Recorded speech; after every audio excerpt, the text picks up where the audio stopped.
how I decided to do this film, I guess there's a kind of a recklessness when you're young. So this is a little different. This is something that you don't see every day, and it almost became to me a physical challenge. Can you pull this one off?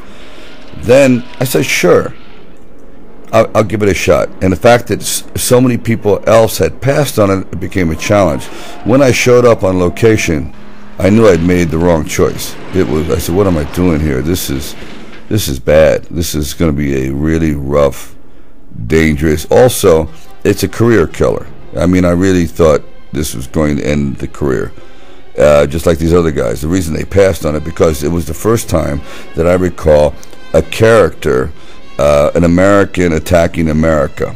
And this was coming along at a time when we were going through kind of like, around going through a very, very right-wing area. It was it was the time for the Republicans coming to the forefront.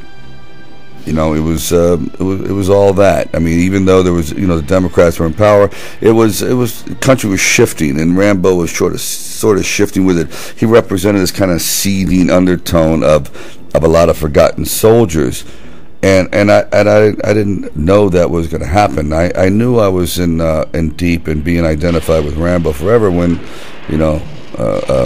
Reagan, who I liked, it was very nice. President Reagan said, after seeing Rambo, I know what to do with Libya. I went, oh God.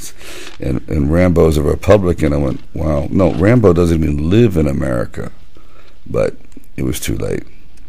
So Rambo became a symbol for, jingoistic right-wing might. And when just the opposite is true. Just the opposite is true. Rambo, if anything, despises his affiliation with the military.